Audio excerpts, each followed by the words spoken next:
We're live from Jeffersons here tonight for our second edition of the JAG Connection this season. We took a couple weeks off there with the bye week and the holiday. So how you doing tonight, Coach? Doing good, buddy. I'm glad you got set up on the other side of the restaurant, but it is what it is. We got a lot of people here tonight. Good crowd, one of our best crowds here. Want to thank a few people that are in the house. You got a couple sponsors in tonight. You got Bethy and David Heath of Morgan Stanley, who sponsor Friday night broadcasts. So we also got another sponsor that does some stuff for us we'll talk about later off the field. Health and Wellness is here tonight, I'm told. So I want to thank Chris Carter over here. He's a big sponsor too.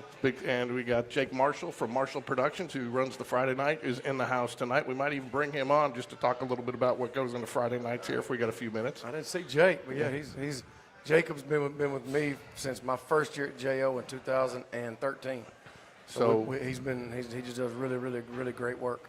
One other thing I want to encourage everybody to check out on Fridays is the Friday Night Insights, the Coach V pregame show sponsored by State Representative Susan DeBose. Got over 600 views this week, Coach. It's a nice little 3 to 3.5 minute quick hit about how the preparation went for the week, heading into it, and what to expect, and your Hoover Toyota keys to victory. And we'll try to do that again this week, even though you're on the road. We'll put it out. But a lot of people like to hear your insight as we head into Friday nights. So we'll go back and recap a little bit of Friday night's game against Helena. And I think the stat that stood out to me most was the number 3. 3 and outs. You guys had a lot of 3 and outs. Seven of them. And talking to Coach Bush, and he said he hadn't seen that many. And talking to Brock Bradley, Brock said that it really helped the offense get into a good rhythm on Friday night to be able to get back on the field so quickly and keep striking, and really allowed you to wear their defense down. So talk a little bit about your defensive performance this week. Oh, I mean, I told him today it was one of the best defensive performances that I've seen in a while. And there weren't any big plays. You know, we had one late that we missed a tackle and busted a coverage, but for the most part, we forced a lot of third and longs, but they got off the field. That's one thing that the defense did this week better than they have is get off the field. And anytime you're playing football and you have 7 3 and outs, you're doing something right on defense. And even when we had a 3 and out, they punted, we fumbled the punt, they got the ball 3 downs later, we got the ball back. So like the defense just from from the first whistle, they just came after it and they attacked. And I think they took it personal last year. Helena last year ran the ball right at us, and we didn't have an answer. We couldn't stop the run. Then Arnold got hurt, and then they started throwing it on us. So the defense took it personal a little bit this week, and they came out Friday and played with a big-time edge. I tell you what, it feels like at times there's almost a 12th man on that field on the defense, and that's pride. And it reminds me of the scene from Remember the Titans when the coach says, I don't want to see him gain another yard. And you get that feeling with this defense this year that they don't want to just stop them. They want to stop them for a loss, and they don't want just one guy making a tackle. They want 5 of them in on the tackles. Well, I mean, you got a lot of kids over there that played a lot of football. I mean, Joe Cross, he played every game last year as a safety, and E.J. Curley and J.D. Bonham have played a lot of football. And, so you got a lot of guys over there that it means a lot to. And, when it means a lot to them to get off the field and get the ball back for the offense, you got something. And I think one area we got to get better at is create turnovers. I don't know if we've had a turnover. I don't know if we've created a takeaway in our first 3 games, and that's very different because usually our defense is very active in getting the ball. So that's one thing they got to get better at. But in terms of just playing good defense, they really had a good night. You talked in the keys to victory. One of the things was a marathon. It was going to be a marathon. Game that probably didn't go exactly like you expected it on paper, but I think that was because you guys dictated the pace, and that's what you wanted to do in that game. Yeah, I mean, we thought it was going to be a full quarter, knockdown, drag-out, but we were able to make some plays early and kind of set the tone from the first whistle. And, I told the kids today, I think that from the first whistle, I think it was very evident who the alpha was. We tell the kids all the time, there can only be one. There can't be 2 alphas on the field. There can only be one, and sometimes you can't determine when that alpha is going to, demand I'm the alpha. I think our kids did it pretty early Friday night, and that was fun to watch. Yeah, we're going to hear from some players tonight, Ken Arrigo and Brady Heath. If I call him Brody, I apologize. That's how they got him listed on Pure Games, and I had to call his mom last night and say he didn't change his name, did he? But we're going to hear. We misspelled her name on the graphic too, so why not just misspell everybody? So, anyways, but we're going to be bringing them up a little bit. But talk a little bit about Brady Heath, and he's a kid that he's a senior. he's worked his way into that position, and he's really made the most of his years in some of the freshmen, the JV, and learning from some of those players that were ahead of him the last couple of years. Well, what I'm going to say about Brady Heath has nothing to do with football. Okay. I think Brady has come a long way in terms of just decision-making, you know, and I've talked to his mom and dad at length, and a couple of years ago, you know, there's just been a lot of growth in his decisions, and he's a good kid. He's a good person. He just sometimes, you know, sometimes guys, we make decisions that aren't the best, and I make a lot of them that aren't good, especially when I was younger, you know, but we didn't give up on him. We kept giving him another chance, and I credit his parents for not quitting on him either. I mean, they were very evident of they wanted him back out. They wanted him doing good things and around good people, and so Brady has come a long way off the field, and I think it's fun to see kids like that grow up and realize that everything they do matters.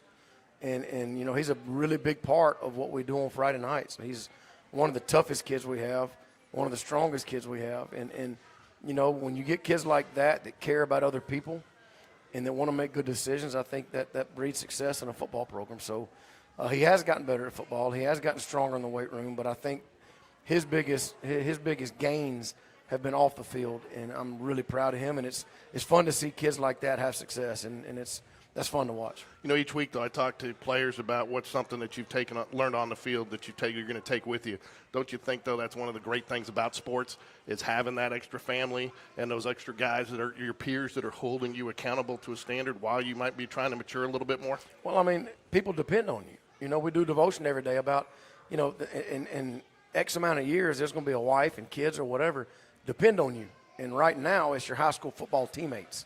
So it's not life or death. It's not providing for a young son or daughter or whatever, but it's those characteristics. It's learning how how other people depend on you to do a job. And, you know, so having Brady and kids like that around the good kids we have, and, you know, he's making good decisions and he's turned into an actual leader. So it's fun to see kids in sports around a team, around a bunch of good coaches, around a lot of good men, just come together as one, all different backgrounds. And, you know, you got a common goal. You want to be a good football team. Well, there's a lot that comes to that. So, you know, I'm glad he's in our program. Last thing I want to touch on before we head into the highlights and the Chalk Talk tonight is, you know, you get the feeling, and it's kind of grown each year, that these guys don't worry. You know, you mentioned the fumble the other night. You didn't see any shrugging shoulders, anybody tossing their hand, no hands up, which I know you hate.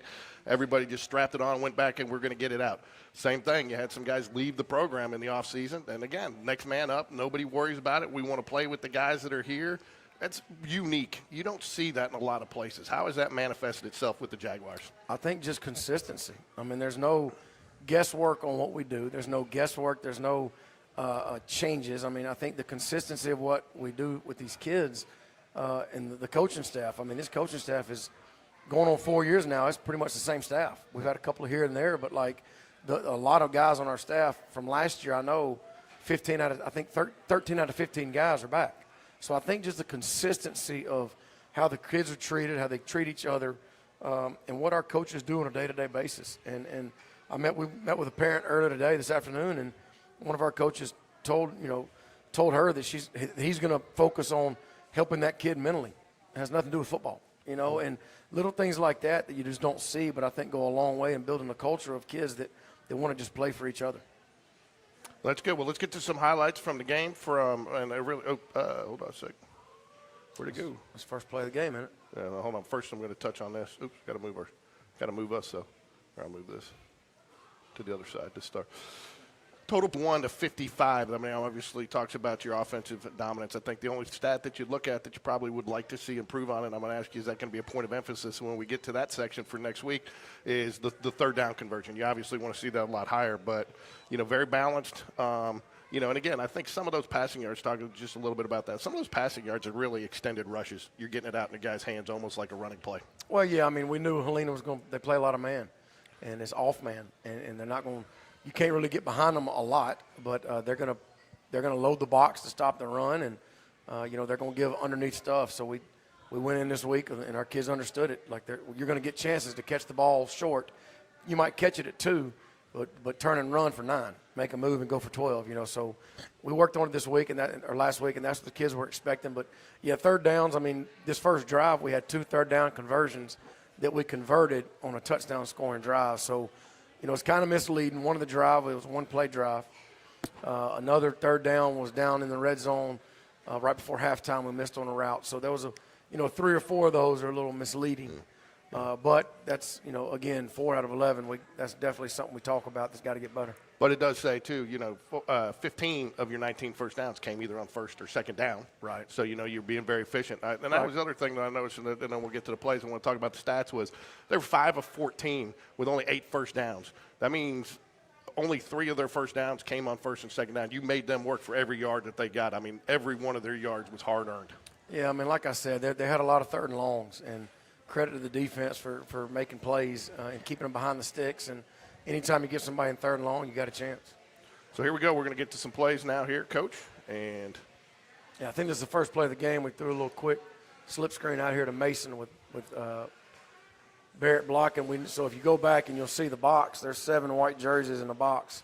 And we knew that the inside the box was going to be loaded. So we took it and get the ball out. Barrett Price has a really good block downfield, and get the ball to Mason and say go and run. And we got some little kids. We got some youth football players in the house tonight. I don't think you can probably draw a better technique than that block right there, can you? Yeah, he's squared up on them and really turns this in from a 3 or 4 yard game to a 15, 18 yard game. Again, we tell them, we might throw it for 2 yards, but go be an athlete and go get 11. We don't have to always throw it for 11 to get 11. So Mason does a good job at open field, and that's what we knew.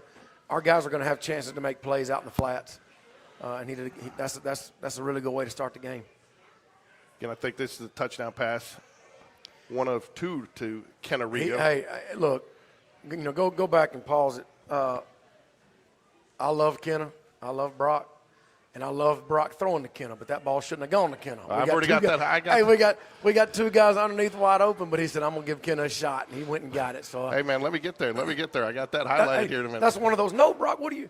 Good job, Kenna. Attaboy, good catch. But I'll tell you take it. But I'll tell you what, really, he does a good – I mean, what really made this play happen was and I got it slow, he actually separates here at the end of the play to get to the ball. Oh, I mean, but this was a great route run because the way he used the safety and almost got a little pick there to kind of separate himself. But as you pointed out there, you got the underneath man wide open for the surefire gain. But and there's another one outside that red circle too. Okay, but the other thing too, I think that accentuates this play is that Brock actually had the time. Look at that pocket that he's got right now to go ahead and get a little bit extra time to let him make that break to see if it's there before he goes underneath. Yeah, I mean it's. Because we knew that was one of the routes we put in this week. We were at because we knew it was going to be a mismatch with Kenna on the corner ball. So I know that's what he was thinking. That's the mismatch I want. That's where I'm going. The line did a great job, and he threw it, and Kenna went and got it. And, that was a really big play early in the first drive of the game. Yeah, and I mean, in the way he turns the guy around, and he just a great route run there to get that separation, and Brock throws just a beautiful ball right there. Oh, that's a really good job. Again, here we are in defense, and again, I want to highlight the defense this week. Again, every tackle that I saw watching film this week, Coach, there was 3, 4, 5, and I think we even have a highlight in here of 7 players around making the tackle. Well, it's third and long, again, and they do a really good job. Helena did a really good job on screens. They scored on the screen last week against Chilton County, so we knew that, they were going to throw a lot of screens on third down. Our defense did a good job. And I'll put this in there. You mentioned how big this play was. You had fumbled the punt beforehand. You're trying to get it back here. You obviously looks like in a punt safe here. But one of the things that impressed me with this is just the discipline the defense had, because a lot of times guys will take a punt safe off or, they'll relax a little bit. They'll start to just drift back. The Jags all had eyes on the ball, and when this ball hit the ground, they jumped on it. They did. The punter dropped it, and, that J.D. Bonamy had a nice little tackle. But, we told the kids, I mean, those special teams plays are game changers. They're momentum killers, they're momentum builders, and, we were on the good end of that one. Well, it's just I think it highlights the attention to detail that you guys have, that you play from snap to whistle. We tried. Coach Taylor does a really good job with special teams, and those guys are dialed in. Right afterwards, you come right back at him here? Well, I mean, it's anybody that watches football knows the best time for trying to take a shot is after a turnover or after something happens. And we said, let's get Ken on a skinny post and let Brock let it rip and Max protect. And if it don't work, it don't work. But Kenna runs a really good route, and Brock puts that thing up, and Kenna goes and gets it. It's fun to watch that. I mean, does a nice job selling the route there, just again getting the separation and looks the ball right into those hands. Yeah, that was fun. You know, talk a little bit here. I put this play in here for a reason. I mean, you are using every play available to you, regardless of the position on the field. And I know you have certain downs in just different situations, but passing here right out of the gate from your own 2-yard line. Well, I go back to the beginning of the play. It kind of makes sense when you see how many linebackers, how many white jerseys that they have near the box. I mean, you're not gonna try to run against a 7-man box. So if you pause it, you know, they got everything's packed. So we knew we were going to get that look to the field, and we said, you know, Barrett go block, Mason get the ball, Brock get it out quick, and you can't do this with everybody. You know, there's a lot of quarterbacks who can't make the throw from this hash to those numbers and not be a lollipop and let the safety get down there. I mean, when you have a Brock Bradley, you can use the whole daggum field. And, you know, he makes a really nice throw to Mason, and, again, that's a long way for that safety to go to make the tackle, and Mason does what he does. Now you come off, you're starting on the 2-yard line. Defense is fired up. They've just made a good play to kind of pin you back. You execute a play like this. Does it break their will just a little bit? Because now, you know, you're back in advantage mode here because you're out about the 25 or 30, back good decent field position to be able to attack. I mean, when you have a Brock Bradley on your team, you got Kenna, you got Mason, you always need to be in attack mode. And I don't care if you're on your own 3 or 4, and you got to be smart. It's got to be, you know, calculated and has to make sense. But a quick out to the field, let Brock throw it, and let Mason catch it and run it, you know, that makes sense. Lots of crossing patterns here, just getting those guys choked up in the middle. And, again, a good play right here. Well, that's J.D. That's when he got hurt. Is it? Wasn't sure if that was the play or not. So can you give us an update on him? Yeah, he'll be out a few weeks. He's going to have surgery tomorrow morning, and he'll be back probably next 4 or 5 weeks. There you go. But, no, you know, this good little job with you watch Mason kind of cross number 6, the linebacker up, and that allows J.D. to use his speed to get to the flank. And we rep that pass a lot this week, and J.D. gets it. And, again, we throw it for 4, and he runs for 25. So, you know, you don't have to always throw it for 25 to get 25. Now, and if you look here, you got these defenders both go in the opposite direction where the play's going to go, so you've got advantage there. Yeah. And, you know, all he's got to do is catch it and run. It's just unfortunate that the way he landed on that tackle. Kind of wish you went out of bounds on this one then, don't you? I know. He's an explosive player, and he's going to be back. I promise you that. Again, you used a lot of crossing routes in this one. Got those. They seem to get a little confused, and you actually ran some legal pick plays there, basically because their own men were picking their own guys. Well, it's a long way to go. I mean, we're in a compressed set, so that guy up top's having to run with Mason. That's a long way to go, and we worked all week about grab.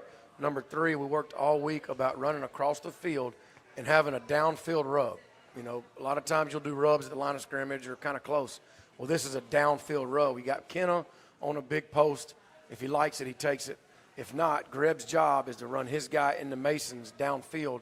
And as you see, Mason pops free because the kid couldn't stick with him. Yeah, and then both these linebackers take the underneath. Is that Barrett Price coming across underneath to hold this outside linebacker, and in fact runs into him. Probably if he threw it to him, might have gotten a pass interference there because he knocks him down. But again, the guy's wide open underneath for an easy touchdown. Well, there's a lot of moving parts. The line gave him time, and Brock was able to step up, and you know Mason runs a good route and makes a play. Yeah, a lot of guys just highlighting here, different directions, just really. You know, and it all comes. That doesn't work if the guys don't run. All 3 of those guys don't run the right route, and they don't run good routes. Correct. Like Greb knows he's not getting that ball. We worked on it all week. You're not getting it. You have to do it on this play. Do a good job of running into the safety, and you see the corner kind of get lost and can't keep chasing him. And so that's just a selfless act by Greb. He knows he's not getting the ball, but what he does allows Mason to score, and that's little things like that are what championship teams are made of. Defense here again, guys all around the ball. 4 guys there in on that tackle. Yeah, again, you look at it. I mean, fighting off their blocks, and I mean, 1 guy's holding them up, 3 guys in there helping to clean it up. I'll tell you, the defense took it personal. Last year they gave up 200-something yards on the ground at Helena. You know, so they kind of took that personal, and Coach Bush did a good job of getting those guys ready, and they knew they were going to stop the run. Yeah, and here, this Ken Arrigo, I still don't know how he made this catch. Yeah. I mean, he's looking back, and the guy's all over him and just looks it all the way in. And a good, nice throw by Brock. And kind of show here, too. I mean, nice for Brock here. First time they really got some pressure on him. And, you know, he knows he's going to take the hit here, but he's focused on his man downfield. But if you go back to the beginning, this is the exact same play Mason scored on a second ago. you know, and it's the exact one. But we talk about like Kenna was the first read if he liked the post. If not, he's supposed to come down to the wave to Mason and then keep coming down to Barrett. And Barrett's wide open. But, again, he sees Kenna, got a step on him, and Brock lets it go, and somehow he gets it off as he's getting hit. And still makes a great throw and a great catch. You know, and again, as he probably altered the throw just a little bit there, but Kenna does a nice job looking it all the way into his hands there. That's one of those plays. If he comes off Brock, I'm going to get mad at him because not throwing Barrett right here down low.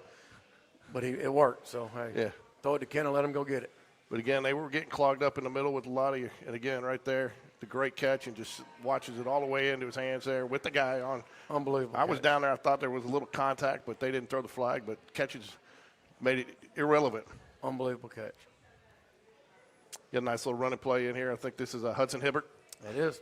It is. He got the play before that. He got us down to the 3 or the 2, wherever it is.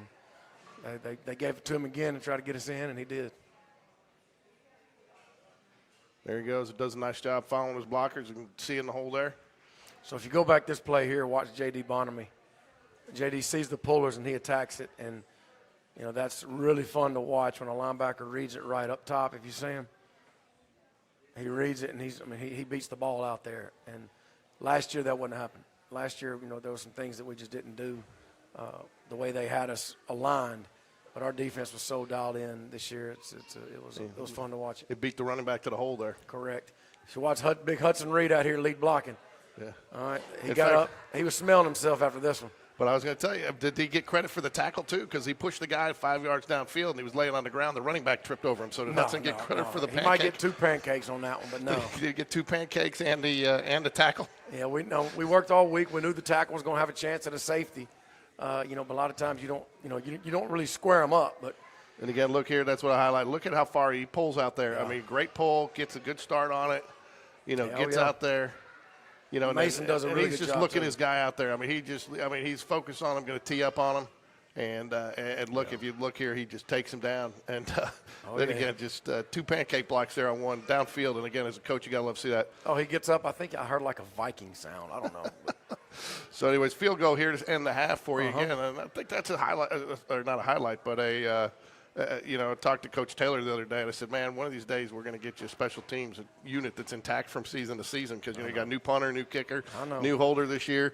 And I said, man, you deserve a raise. And, you know, one thing he said to me when I said that, he goes, we all deserve raises. If one of us is getting a raise, we all, because we do it together. No, I mean, the cohesiveness of the team, I think, is also part of that trickles down from the staff being so tight. I think so. I mean, our you know, you can feel real vibes. You know, if the vibes aren't healthy, kids feel that. And if they are healthy, they feel that too. And we have a really good staff of guys that we got a bunch of different backgrounds. We got a bunch of different guys, but they get along.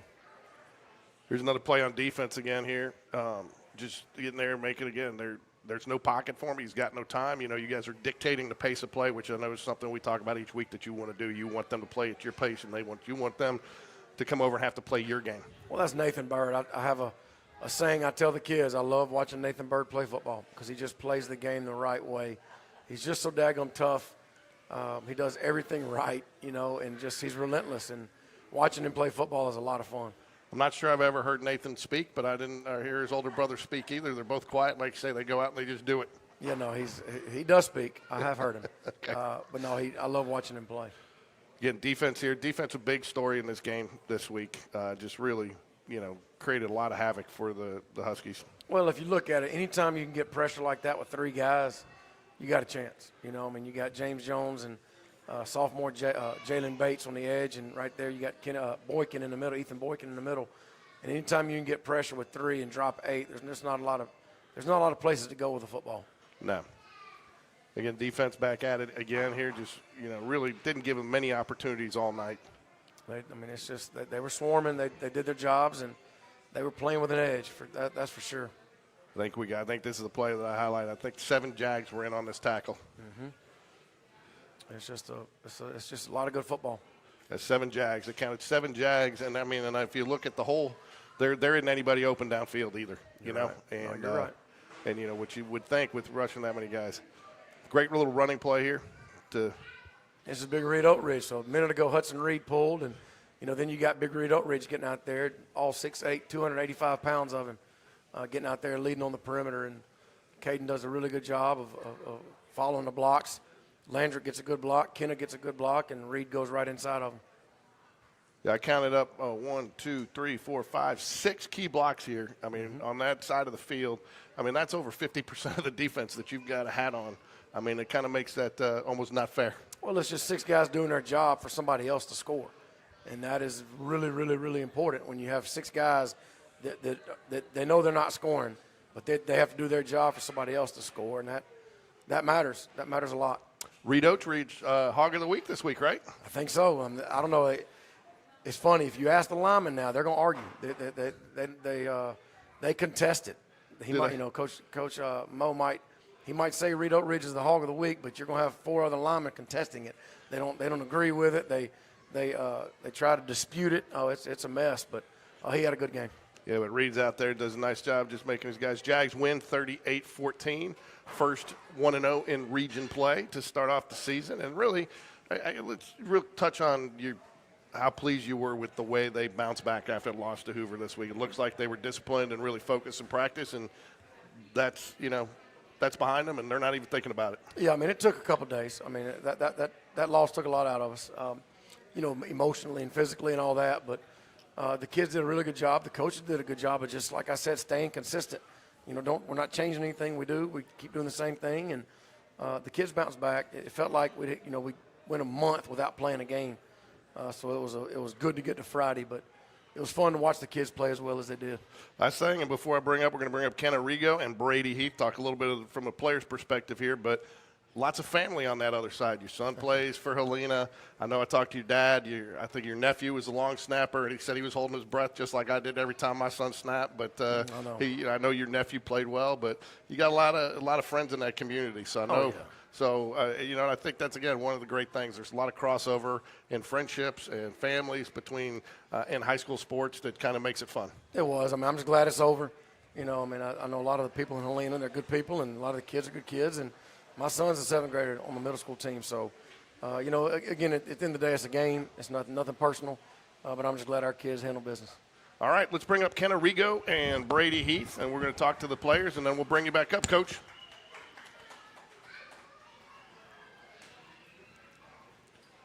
Sit here. Where's Brady? And come on, grab a chair. That's your headset right there, Brady. And I'll just slide in a little closer so we can see you. So first, Brady, I'll get your headsets on. Let me know if you can hear. You good? Good, sir. There you go. I'll flip that around. Yeah. There you go.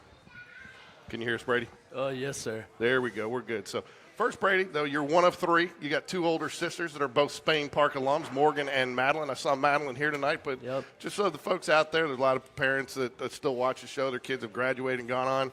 How are your sisters? Update us on what they're doing in their lives. So my oldest sister, Morgan, she's graduated from UCF and got her MBA. She did a program through their Disney college program where they kind of go out there and pay for it, and she just did that. And Madeline, she just graduated from Alabama and is working up at a car dealership not too far from here. There you go. Yeah. So does she give you a loaner car every week?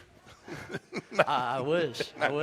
Not quite yet. And Kenna, real quick, just touching on your family. There's a rumor floating around you may not be the best Rigo in the family football, huh? I hear you got a little brother that's a 9th grader that's tearing it up, spinning the ball pretty well for the freshman team. Yeah, pretty well. I'd say that's debatable. But, yeah. No, I'm just messing with you. He's got a lot of football still left to play. But I asked you earlier, and then just think about it. Has that helped you develop a little bit? The 2 of you, you got a quarterback, you're a receiver. You guys work routes and stuff in the summer while you guys are, and does that help you? Oh, yes, sir, for sure. Also helps him get better as well. Coming varsity receiver, working with a freshman quarterback, it helps a lot. Brady, I know we talked a little bit. You've bided your time. There are a lot of defensive linemen in front of you, a lot of big Landon, and a couple other guys that have come up. You've worked hard to get to where you're at, and now you're making the most out of it. What did you do the 3 years prior to this to prepare to be in this position? Well, I mean, it's really just watching the guys that come before you, see what they're good at, see where they succeed at, and it's really just a process and just waiting for it all to unfold. And if you follow it right, you do everything you're supposed to, you're going to get your shot. And a lot of the guys that are out there on Fridays have come up all the way since we were little kids to now, and it's good to see that everybody's getting a chance to go out there and play, you know. So it's fun to watch everyone succeed, and just getting to watch guys like Aiden and Zach Erickson. I definitely watched them a lot last year on the sideline and stuff, and just tried to play as closely to how they played, you know, just try and fill their shoes. Can I talk a little bit about playing with a quarterback like Brock Bradley, you know, and having that, and it looks like it, and you know, I know you've just moved up here, so you know, it usually takes receivers a couple games, couple years even to kind of get that rhythm. You guys have seemed to have found it pretty quick. How did that happen? We've just been working our butts off during the off season, just building that connection, building that consistency that a quarterback and a receiver should have. So I think that's, you know, that's really what builds our trust. Brady, defense, I don't know if you heard me earlier, I talked to Coach V. It feels like you guys have a little bit of a 12th man out there this year, like in the pride factor. Like you guys just don't want to stop him. You want to stop from loss. And you don't want one guy making a tackle. You want 5 guys making a tackle. How does that kind of transform? How does that come about this year? So we all just, what Coach Bush always tells us is that we should never just trust that the play is over, you know, because anything can happen, obviously, and we always work to swarm. We do swarm drills. We all just try and get to the ball because you never want to assume a play's over. That's how big plays are made, you know. So it's just about holding it to where it is and never assuming something. Talk a little bit about your catch that, and I think you saw the highlight up there. I mean, you're getting bumped. The throw's a little bit off. You got to adjust. You adjust your body. You turn your neck around, still get your hands on it, and you get up like it's no big deal. Yes, sir. No, I just thank Brock for trusting me with that pass. You know, it was pretty tight coverage, but I saw a ball, so I went to go get ball. So that's the mentality you have to have. So, again, you did hear Coach V say a couple times, I think you mentioned the trust factor. There's a couple times he's got a lot of trust in you. There's a couple times he's going to you when there's somebody underneath. Do you feel that extra pressure that you know you've got to catch that ball when he gets that, he puts that trust in you? A little bit. You know, you just got to catch the ball. That's it. So, Brady, talk about one of your best memories so far as a Jaguar, on the field, off the field. It could be anything in your 4 years playing for Spain Park. What's something that's going to always stay with you? So some of my best memories aren't even on the field necessarily. It's always on those Thursday nights, getting together with all my guys and just getting to sit back and relax and just hang out with all of our friends, you know, just because we're all really close here. Like, there's no one who really doesn't like each other, and we're all family, and I feel like that's kind of what's important to our success, you know. It's just that we're all in it together, and it's fun to watch each other succeed. So I'm glad to hear you say that, because I'll tell you, that was a special moment for me as a football parent, was those Thursday night position dinners when we hosted them. And, you know, we obviously tried to hang back and not be as involved, but just being able to hear you guys laugh and cut up and the closeness. And I think that's something that's really helped this team build together. So can I talk a little bit? You were going to be playing at the next level, right? You're committed to Arkansas State for Butch Jones, probably one of the best offensive minds in college football. They played top 25. Iowa State, very tough this weekend. What went into that decision to commit there? Just the way they made me and my family feel. They made us feel like family when I went over there. You know, it was a great atmosphere. Loved it over there. That's good. And do you have regular communication with the coaches there? Are they coming to watch you play some, or is that because you've committed, does that kind of died down a little bit? No. So I have my receiver coach, Coach Lett, coming out for this week's game. So that'll be cool. And they check on me every, I'd say, 3 days a week. So keep in contact. And I got to ask you both. I have not asked any players this. You remember not have an answer for this one because you weren't here last year. New locker rooms. What did that mean to the team? Just to get rid of that smell, first off. But what did that mean to you guys a little bit to see that investment into the program, and how has it been more fun to kind of be in there? Oh, for sure, and it really kind of boosts all of our confidence because it just shows that the amount of dedication that everyone's putting into our program and watching it grow just so substantially just in the past several years, you know. And we're all glad to be a part of the team at this point in time, just watching it make that transition from just to an average football team to try and be great. And it's definitely good. It's definitely better without that smell, you know. It's pretty hard to forget. One of the things that you were talking a little bit of trust, but I know Coach Bush has a lot of trust in the defensive unit. One of the things I talked to him this week after the game, he usually gives me a couple of quotables. And one of the things that he said is that you guys did a phenomenal job this week getting into the right play. So I know he trusts you guys to get the right reads. I mean, who's making those calls for you on defense? I mean, do you guys have somebody on the line that does it, or is it the linebacker, or do you guys just kind of all pick up on what you're supposed to do? Well, I would say it's a little bit of everyone. You know, it's about communication, and we're seeing what personnel they're in, and we all spend all week long just watching film, just seeing exactly what's going to happen, and it's really about applying what we've learned.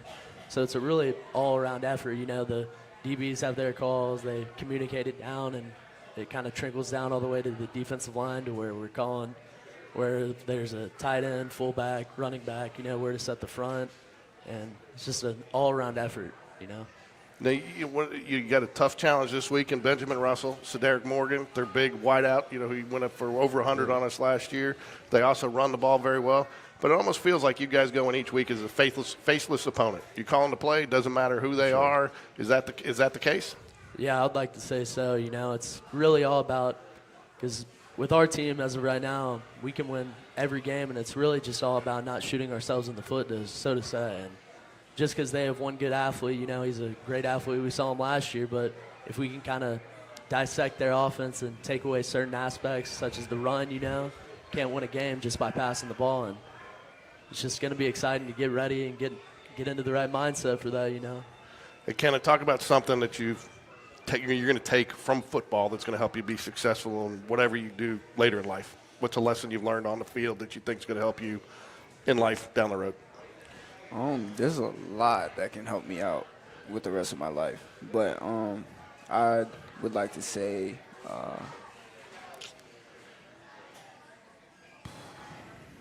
it's all right, man. If there's just a lot, if you just want there's to leave it a a lot, lot. I mean, it's just, I think. But what about you, Brady? What I've learned from football, you Yeah, said? that's going to help you be whatever you do next in life. I would really say teamwork and accountability, you know, admitting when you're wrong, because there's definitely been moments where I haven't been so easy to be like, oh, you know, that's on me. But, and everyone just in general, and just as we go through the years, as we've gone through freshmen to seniors, it's just, I feel like it's been very important to admit when you're wrong, fix it, and move on, you know, rinse and repeat. Rinse and repeat. That's been a theme since I think Coach V's gotten there, hasn't it? Yes, sir. All right, Ken, and then what's next for you after football? You know, I'm not really sure yet. I've been looking at schools recently and leaning towards Alabama, you know, so I guess we'll see. There you go. And can your brother overthrow you? Oh, probably. He can. Probably can. He can overthrow you. Okay, so just want to. So you got it. Is that where you get you that separation speed? You guys trying to chase down his passes. Yes, sir. Yes, sir. So do you go watch your brother on freshman games? Yes, sir. Always. That's good. We are actually, just so people know, we are actually going to be calling a freshman and a JV game, I believe, October 6th when the Jaguars home, and then doing some middle school games that Wednesday, October the 8th. So you'll get to see some of the future Jags in action. So last question I got for both of you. You know, we're in a different region this year. Most of you're traveling a lot farther. How does that bus ride down there? What's the preparation on the bus? Are you guys watching film? Are you guys just resting and getting ready and getting mentally prepared? Is it kind of a meditation time, or do you guys actually sit with your position groups and have meetings on the way to those games? Well, I guess it's a little bit of everything you just said. Most of our game preparation is really in by Wednesday because that's our last practice of the week. So really just on our way down to those games, it's about getting locked in, getting right in the right mentality, so to speak. And whenever we go out of town or just in any game in general when we're eating, we all don't talk. We just get ready for the game, get ready for our opponent, and we know what we have to face. We know what's coming for us, so it's really just about applying what we've learned all week long and trying to chase perfection, you know. Last one for you, Kenna, and this is an off-the-wall one, but, you know, a lot of investment in the program over the last couple of years. Got several different uniform combinations. What's your favorite uniform to go out and play on? Ooh. All blues, the all blacks, the all whites. I mean, we got them all. I'd say the All Blacks. I like the All Blacks. Do you like the all blacks? Yes, sir. You hear that, Coach? He likes the all blacks. You keep catching the ball the way you've been catching them. I think they'll let you wear whatever uniform you want, right, Coach? Yes, sir. Well, thanks a lot. Anything you guys want to add before you guys get off? Anything I didn't touch on? Anything you want us to know about the Jaguars and this 2025 team? That's a really open-ended question. So if the answer is no, then we're good to go. You know, I'll say the biggest thing that I really have to add is what we see on Friday nights doesn't really reflect everything, you know. A lot of it goes into the guys who don't even go into the game. And just getting them ready, such as like the scout team. Without them, we really couldn't play, you know. And we have coaches like Coach Arrington, so to speak, who gets the scout team offense ready to give us the best look. And without that look, we wouldn't really have anything to go off of. So without those guys, we really can't have the success that we have on Fridays. So. And I think that's a good point to make. And I think, too, that the camaraderie you guys have, and I mean, you're obviously making your defensive backs better going up against them because you're a handful to cover. That's most of the clips we had up there. 2 guys couldn't cover you, right? Yes, sir. Don't get a big head, though, Coach. Don't have any drops this week. Coach V will blame me, okay? So, well, thanks for joining us today, guys. We want to wish you guys the best of luck against Benjamin Russell. We hope a lot of people travel down to see you, and because you guys are putting out an exciting brand of football right now. So, go Jags. Go Jags. Thanks, guys.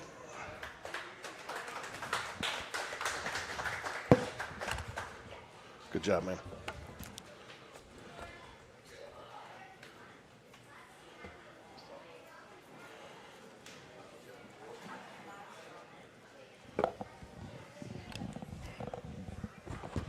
Some good kids, man. Yep.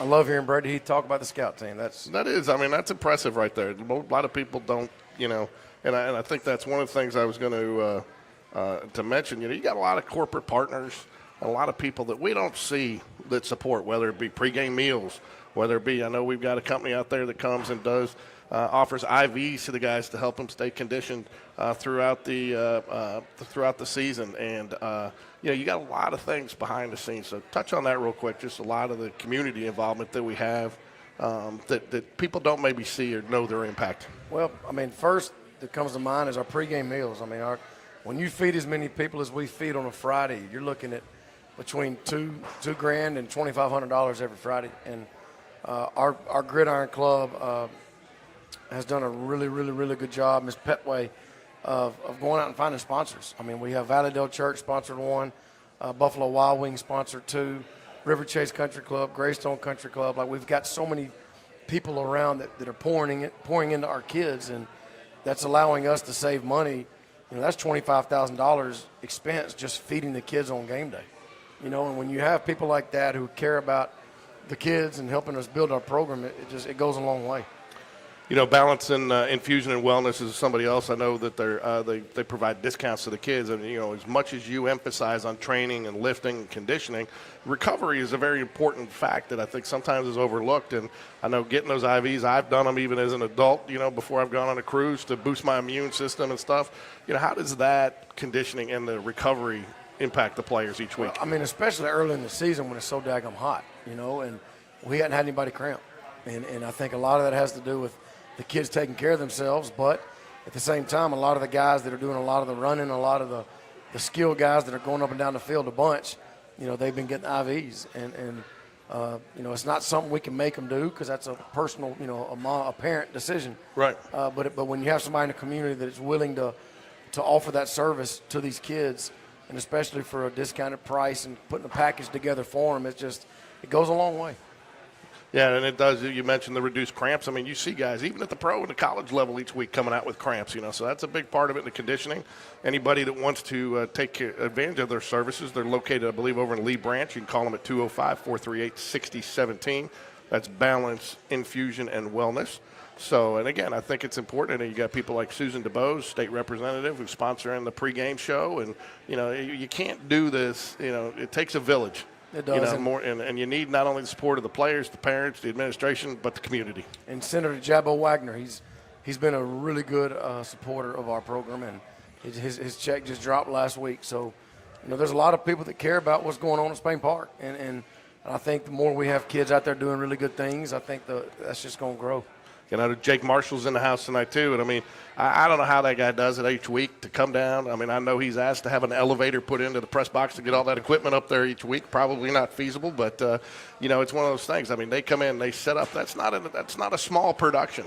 No, it's the most professional production that you'll find. And, for example, like this week, Benjamin Russell, WOTM is going to air our game live. They're just going to take Jake's feed. Right. You know, they know they don't have to send a crew out. They don't have to set up a TV, like none of that. They just take his feed. So our game is going to be broadcast statewide using Jake's feed. So what he does is second to none. And we're blessed to have him around, and they provide a really good service for these kids. And like I said, he's been with me since 2013, so he's seen a lot of good and a whole lot of bad. So he's a really good guy, and his crew does really good work. Yeah, you talk about that, but you've got an atmosphere there now with the producer, with the lights, the flashing lights, with the way everything's coordinated, with the broadcast. You're starting to rival some smaller colleges in the high school level. Well, we had a goal in the off season.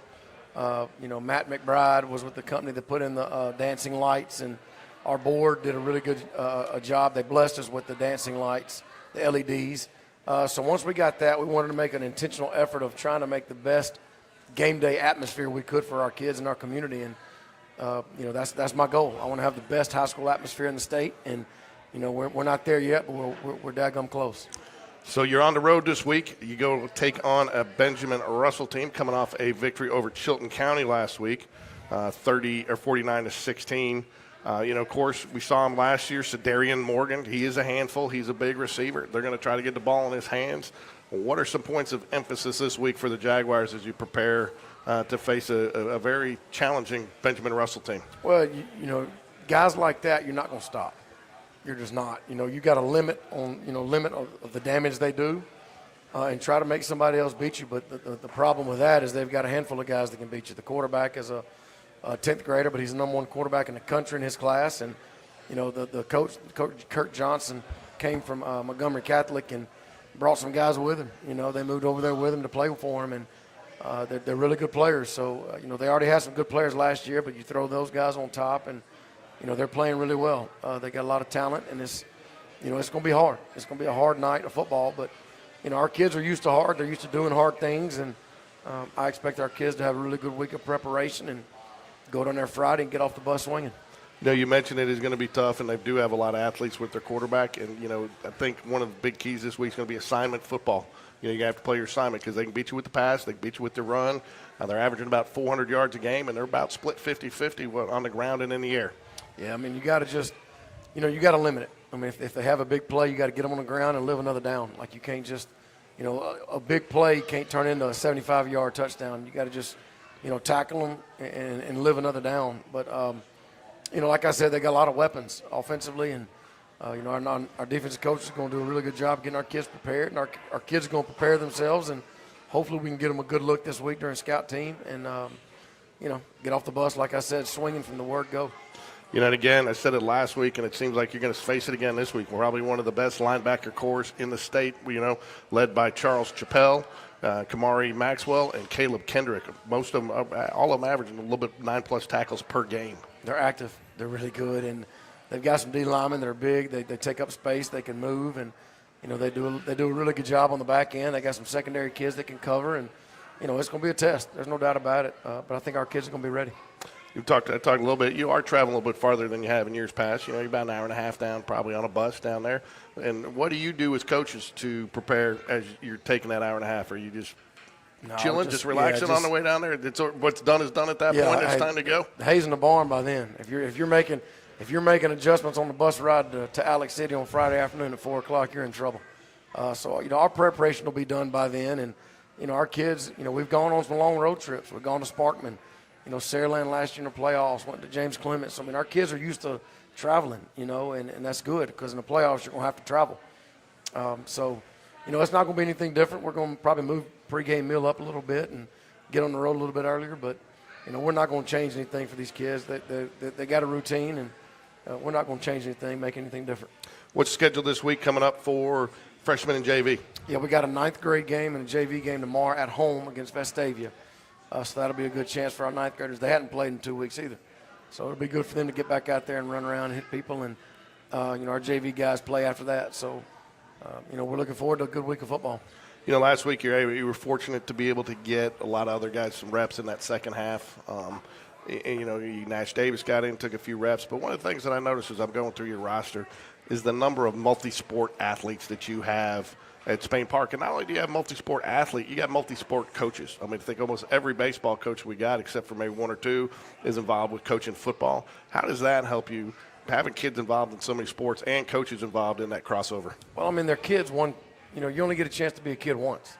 you don't get to go back, and if there's other sports these kids want to play, they need to be able to do it. And a lot of times when there's issues with kids playing multiple sports, it's not the kids, it's the adults.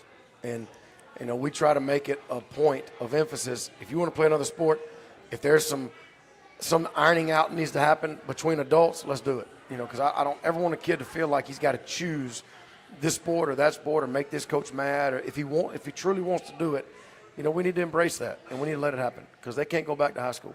So I think that's just the good vibe we have amongst our coaches on the athletic staff. And most of our ninth grade coaches are the baseball guys, and they do a really good job with that. And I don't know, it's just a good feeling right now to know that everybody's kind of pulling the same way. There's no animosity across sports, and a lot of times in a lot of schools, that's very evident that's there, and at our place it's not.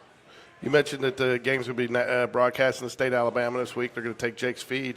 What do you attribute some of that to? You're seeing a lot more game of the weeks. We're getting a lot more statewide coverage. Is it from some of the success last year, or has it just been a culmination of the last 4 years? Yeah, I don't know. I mean, I think it obviously has something to do with being Spain Park because, Hoover City School, you're already up on a pedestal as it is. Right. And then to win some games and have the type of players we've had that are going off to play, college football and, having some success and, any chance you can get. I had somebody call a couple weeks ago trying to get one of our later games moved to a Thursday because they wanted to be the game of the week for them that week, but it didn't work out. But, it all comes to territory, when you win and, you have good players and people want to watch and, they know if they cover our team, they're going to see a good product, whether we win or lose. There's not going to be any drama. We're going to be welcome. We're going to try to help them get set up, and there's not going to be any hard things they got to overcome to even put our team on, on TV. So it's a good thing, and anytime we can allow our program to get out on a pedestal and show everybody what Spain Park's about, we're going to do it. You mentioned that Brady Heath mentioned. I told you I was going to call him Brody once. Sorry, Bethy. But Brady Heath mentioned one of his most special memories are those Thursday night position dinners. And I know that's something that you implemented when you got here. I also know you guys do it. I don't think a lot of people know this. You guys do that as coaches, too. You guys share a meal at least a couple times a week. Well, we share it on Sundays. On Sundays, yeah. Yep. And so, but how important has that been to the bonding of this team? And, it's been so successful that other sports at Spain Park have started implementing it. Well, you got to look at it like these kids don't feed themselves. So you got parents who volunteer on different weeks to feed the kids. And they might have it at their house, maybe at a restaurant. Like they do different things, but you have parent volunteers that open their homes up for our kids. And, and when our kids see other kids' parents, provide a meal for them together so their group can get together, I think that we talk all the time about championship programs leave clues behind, like little clues along the way that just help go into building the culture. And, I think our kids love hanging out with each other, but I think just having the parents, step up to the plate and offer to do that. And I think that goes a long way for these kids. I think that it gives them a more appreciation for that kid if they know his mom just opened his house up for us. That just it goes a long way. So, whether it's at a house or the parents meet at Buffalo Wild Wings and pay for everybody's meal, however it is, the parents are going above and beyond to provide a good experience for their kids, and I think that matters. Health-wise, heading into Friday night, I know Thompson's going to be out. You already mentioned for a couple of weeks. Were any other concerns health-wise heading into Friday? There's bumps and bruises along the way, just like there always is in week 4. But we'll try to get the ones on the bus that can play, and we'll go down to 280 Alex City and see if we can get something done. Last thing, Coach, before we wrap up is, what do you Jags need to do this week to be successful? What are you looking for out of your squad during practice this week? Well, defensively, we've got to limit big plays. We've got to limit them because they're just so talented that they can pop off anytime. Offensively, I think we've got to sustain drives. We've got to convert third downs. We've got to, go back to the Hoover game. There were 3 plays. I think if we make, that whole ball game's different. And when you get a chance to make those plays, they got to be made. In big games, you don't get many chances. Yeah. When you get a chance, you got to make a play. And I think special teams, I think we got to be sound. We had a punt block the other night. We had some breakdown issues in the blocking. That can't happen. We've got to be sound on special teams. And but the biggest thing I think is just our kids know it's going to be a heavyweight. That they're playing with an edge. They got a lot of good players. We're at their place. They got a lot of energy this year they didn't have last year. Like, it's just we're walking in the hornet's nest, but at the same time, our kids are used to doing hard things.